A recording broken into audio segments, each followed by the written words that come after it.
আসসালামু আলাইকুম। আমি ঢাকাতে একটা ভিসা কনসালটেন্সিতে জবরত অবস্থায় আছি এবং এই ভিডিওটা আপলোড করার পরে অনেকেই নেত্রকোনা থেকে বলতেছেন যে ভাই আপনি যেহেতু একটা এজেন্সিতে আছেন তাহলে আপনার কাছে পাসপোর্ট জমা দিতে চাই। আপনি বর্তমানে কোন দেশ নিয়ে কাজ করতেছেন? সো আমি বর্তমানে সার্বিয়া এবং হচ্ছে যে পোল্যান্ড নিয়ে কাজ করতেছি ইউরোপের। এবং একটা ছোট ভাই কমেন্ট করছে, ওর বাড়ি হচ্ছে কুনিয়া নয়াপাড়া। তার নাম জয়। সে আমাকে ইনবক্সে লিখছে যে ভাই আমি ধরা খাইছি দালালের মাধ্যমে সৌদি আরব মানে যেতে গিয়ে। সো আপনাদের মাধ্যমে কোন দেশ ভালো হবে? সো প্রথমত বলি যে আমি সৌদি নিয়ে আগেও কাজ করি নাই, এখনও কাজ করতেছি না এবং মানে সুদূর ভবিষ্যতেও কখনো সৌদি নিয়ে কাজ করব না। এবং তোমার জন্য আমার সাজেশন থাকবে যে অন্য কোনো কান্ট্রি বাইচা নাও, তুমি তারপরে সৌদি আরবে যাও না যদি না তোমার ওইরকম কোনো স্ট্রং সাপোর্ট থাকে। সাপোর্ট থাকলেও না যাওয়াটাই বেটার সৌদি আরবে, আমার সাজেশন এটা। সো সৌদি নিয়ে আমি কোনোদিনও কাজ করব না, আরও যদি ভালো কোনো অপরচুনিটিও আসে তারপরে সৌদি আরব নিয়ে কাজ করব না। তো এই মুহূর্তে কাজ করতেছি শুধুমাত্র সার্বিয়া এবং হচ্ছে যে পোল্যান্ড। এখন এই কাজগুলা বা এই ভিসা কিন্তু আপনাদের জন্য না, বা আমি সরাসরি ফুল যে প্রসেস আছে, আপনি শুধুমাত্র পাসপোর্ট জমা দিবেন, টাকা জমা দিবেন, আমি সকল প্রসেসিং করে আপনাকে সার্বিয়া বা পোল্যান্ডে পাঠাবো।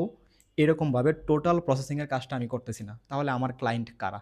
আমার ক্লায়েন্ট হচ্ছে অন্য সব এজেন্সি যারা আমার কাছ থেকে শুধুমাত্র ওয়ার্ক পারমিটটা কিনে নিবে। সার্বিয়ার সাথে সরাসরি কন্ট্রাক্টের মাধ্যমে আমরা ওয়ার্ক পারমিট নিয়ে আসছি এবং এই ওয়ার্ক পারমিটগুলা মানে পাইকারি দামে সেল করতেছি এজেন্সিদের কাছে।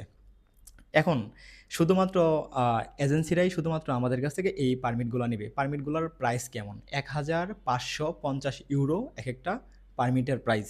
এবং ১,০০,০০০ পাসপোর্টের সাথে জমা দেওয়া লাগবে। বাকি টাকা পারমিট পাওয়ার পর সেই টাকাটাগুলো পে করবে। তো এটা যদি আপনি যদি নিজে, নিজে যদি কাজগুলা করতে পারেন, ধরেন যে আপনি আমার কাছে একটা পারমিট নিছেন, পারমিট নেওয়ার পরে বাকি যে প্রসেসগুলো, যে ভিসার জন্য আবেদন করা, ঠিক আছে? যে পরবর্তী যে প্রক্রিয়াগুলো আছে সেগুলো যদি আপনি নিজে, নিজে করতে পারেন, আমরা আপনাকে সহযোগিতা করব। তাহলে এই পারমিটটা আপনার জন্য। আর যদি মনে করেন যে না ভাই আমি একটা পারমিট নিব না বা এটা আমার জন্য রিস্ক হয়ে যায় বা আমি পারব না, তাহলে আপনার জন্য এই পারমিট না। আমি কিন্তু বলতেছি না যে শুধুমাত্র সিঙ্গেল। আমি কিন্তু আপনার কাছে কখনোই আমার এই পারমিট বিক্রি করব না। আমি করব যারা আমার কাছে ১০টা পারমিট নিবে বা ২০টা পারমিট নিবে কোনো এজেন্সি, তাদের কাছে আমি সেল করে থাকি। সো আমি নরমাল পিপলের কাছে কখনোই সেল করতেছি না। কারণ এটা যদি আমি সেল করি আপনাদের কাছে, তাহলে আপনাদের লস হবে।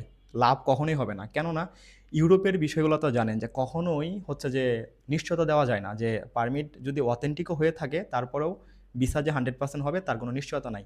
এখন যদি কোনো কারণে যদি আপনার এম্বাসি থেকে রিজেকশন খান, তাহলে কিন্তু এই পারমিটটা যে আপনি কিনছেন বাংলা টাকায় যদি কনভার্ট করি তাহলে ২,৩২,০০০ টাকার আশেপাশে আসে। সো এই টাকাটাই পুরাপুরি নষ্ট। একদম পুরা জলে যাবে। তাই আমি বলব যারা একদম ফুল প্রসেস নিয়ে কাজ করে তাদের সাথে যোগাযোগ করেন এবং হচ্ছে যে তাদের কাছ থেকে আপনারা কাজগুলা করায়ে থাকেন। তাহলে এখন একটা পারমিট দিয়ে যদি একবারই এম্বাসি ফেস করা যায় তাহলে সেকেন্ড টাইম তো আর করা যাবে না। তাহলে তো এই ২-২.৫ লাখ টাকা নষ্ট। তাহলে এজেন্সিরা আমার কাছে কেন নিবে? মূলত বিষয়টা হচ্ছে যে দেখেন, কোনো একটা এজেন্সি যদি আমার কাছে ১০টা পারমিট নেয় তাহলে আপনি ৩,০০,০০০ টাকায় করে আমি ধরতেছি মানে এক্সাম্পল হিসাবে একেকটা পারমিট ৩,০০,০০০ টাকা করে ধরতেছি। তার মানে হচ্ছে যে আ যদি ৩,০০,০০০ করে হয় তাহলে ১০টা পারমিটের দাম আসে ৩০,০০,০০০ টাকা। এখন ১০টা পারমিটই যখন সে সাবমিশন করবে তখন কিন্তু ১০টা পারমিটেই কিন্তু রিজেকশন আসবে না। ভাগ্য ভালো হলে ১০টাও আসতে পারে, আবার ভাগ্য খারাপ হলে একটাও নাও আসতে পারে। কিন্তু এমনটা আসলে হয় না। ১০টার ভিতরে ৫টা ধরে রাখতে পারি যে হবেই। আর ৫টা রিজেকশন আসতে পারে। তো সে কি এই পারমিটগুলো নিয়ে কি সেল করবে, কি ৩,০০,০০০ টাকায় সেল করবে? কখনোই তো ৩,০০,০০০ টাকা সেল করবে না। সার্ভের জন্য তো ফাইলই নিয়ে থাকে ১০,০০,০০০, ১৫,০০,০০০, ২০,০০,০০০ এরকম টাকা নিয়ে থাকে। এখন আপনি যদি এভারেজে যদি ১০,০০,০০০ টাকা করে যদি ধরেন যে ক্লায়েন্টের কাছ থেকে ১০,০০,০০০ টাকা করে একেকটা ফাইল নিচ্ছে, আমার কাছে কিনতেছে ৩,০০,০০০ করে। মানে ৩,০০,০০০ না ২.৫ লাখের কম।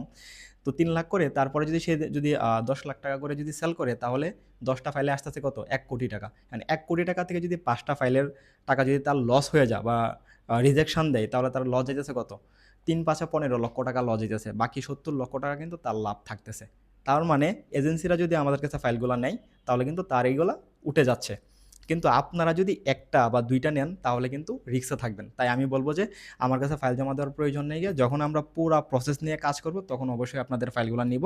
কারণ আপনাদের একটা আস্থার জায়গা। যেহেতু একই জেলার মানুষ, একই এলাকার মানুষ, সেই জায়গা থেকে একটা আস্থার জায়গা সেটা আমিও জানি। কিন্তু জেনে শুনে তো আর আপনাদের সাথে বিশ্বাসঘাতকতা করতে পারি না, বা আমি কখনো এই ধরনের কাজ করি না। যদি এই ধরনের কাজ করতাম তাহলে অনলাইনে আসলে টিকে থাকতে পারতাম না। এই অফিসে প্রায় আমি 3 বছর চাকরি করে গেছি, 1 বছর গ্যাপ দিছি, এখন আবারও আসছি। তো সেই জায়গাতে কিন্তু আমি টিকতে পারতাম না এবং অনলাইনে মার্কেটিং করতে পারতাম না। সো সেই আস্থার জায়গাটাও নষ্ট করতে চাই না, বা ভবিষ্যতেও করব না। কারণ এক একটা মানুষ অনেক স্বপ্ন নিয়ে কিন্তু ফাইলগুলো জমা দেয়।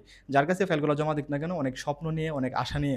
আর বিশেষ করে হচ্ছে যে বাংলাদেশে আমরা যারা আছি তারা ম্যাক্সিমাম ক্ষেত্রেই হচ্ছে যে যাদের টাকা পয়সা অনেক বেশি আছে তারা কিন্তু দেশের বাইরে যেতে চায় না। যাদের টাকা পয়সা নাই, জমি বিক্রি করে, লোন করে, ধার করে এভাবে কিন্তু যায়। সো সেই টাকাগুলো যদি নষ্ট হয়ে যায় তাহলে কিন্তু জীবনটাই শেষ। যদি ধরতে যাই তাহলে জীবনটাই শেষ। তো সেই কাজটা তো কখনোই করতে চাই না, এবং আমার সাজেশন থাকবে যে কেউ সৌদি আরবে যাবেন না। আর এখন বর্তমানে যদি বলি তাহলে সার্বিয়ার ভিসা হচ্ছে, ভালো ভিসা হচ্ছে। আপনারা আপনাদের কাছে যদি বিশ্বস্ত কোনো এজেন্সি থাকে তাহলে ফাইল জমা দিতে পারেন, সমস্যা নেই। এবং যদি চান যে না আমার একদম শিওর শট লাগবে, একদম আমার ভিসা লাগবে, তাহলে আমি বলব যে পর্তুগালের জন্য ট্রাই করেন। পর্তুগালের একদম সময় অনেক বেশি লাগে, কিন্তু ভিসা হওয়ার রেশিও অনেক বেশি। ঠিক আছে? এর অনেক বেশি। আর যদি আপনার বাজেট একেবারে কম থাকে তাহলে আমি বলব যে দুবাইয়ের জন্য চেষ্টা করেন। ২ মাসের ভিতরে ফ্লাইট করতে পারবেন ইনশাল্লাহ। সো এটাই ছিল। আর আমি যখন কাজ করব তখন আপনাদেরকে জানাবো। এখন শুধু, শুধু আমাকে মেসেজ করে লাভ নাই। আমি নিতে পারব না। যার কারণে এই ভিডিওটা করা, এবং হচ্ছে যে ব্যাপারটা ক্লিয়ার করে দিছি। আর যদি কোনো প্রশ্ন থাকে অবশ্যই ইনবক্সে মেসেজ দিবেন, কোনো সমস্যা নেই। কমেন্ট করবেন, কোনো প্রকার সমস্যা নেই। আমি চাইবো সহযোগিতা করার। ধন্যবাদ।